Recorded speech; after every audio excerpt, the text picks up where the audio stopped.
Hello, King of Glory family. My reflection this week comes from the Bible verse 1 Corinthians 15:58. Therefore, be steadfast, immovable, always excelling in the Lord's work, knowing that your labor in the Lord is not in vain.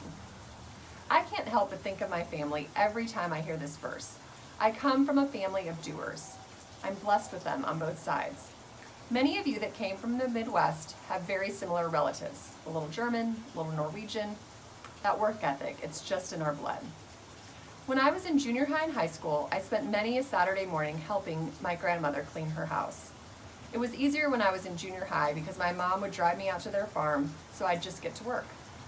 But I hate to admit, when I was in high school and had to drive myself, there were many a time that I wanted to do just about anything else.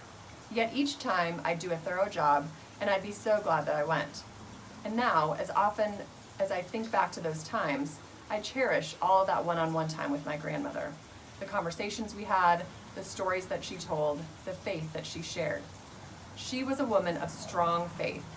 Not always with a lot of words, but when she spoke, it was important and thoughtful.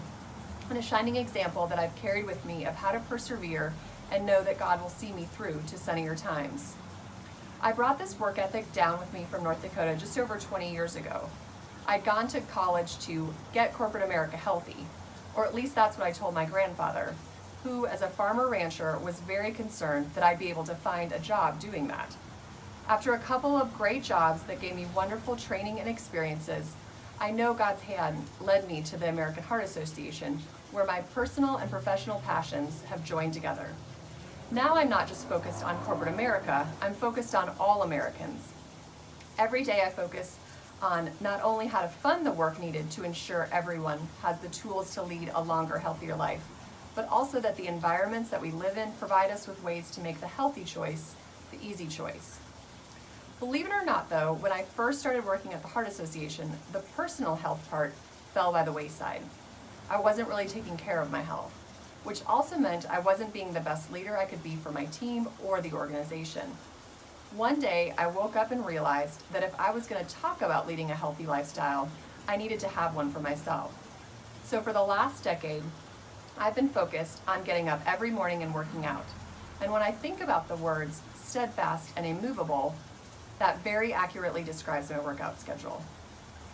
My professional life and my personal life have really become so intertwined, as I've wanted to be a role model personally to help all of those that I come in contact with to understand that they don't have to be fast, they don't have to be sports-minded, they just need to get up and move their body. Even this simplest activity allows each of us to change our perspective and often find the motivation we may be looking for to do better and be better. That has become even more important now during this unique stay-at-home time. I've talked with coworkers, my teammates, my friends, and my family about how now is the time to ensure that they are getting out and moving. It's good for their physical health, it's good for their mental health, and it's good for their spiritual health. I've always had a faith that God was in my life, and now that we've had to slow down, I've found that my connection to God has grown even stronger. I see the Holy Spirit at work throughout my entire day. Whereas before, I was often moving so fast that I wasn't giving myself a chance to even catch a glimpse. It's been a time to really focus on what's important. The Lord really works in mysterious ways. This past fall, I convinced my cousin to sign up for this endurance event in Utah in August 2020. It's called 29029.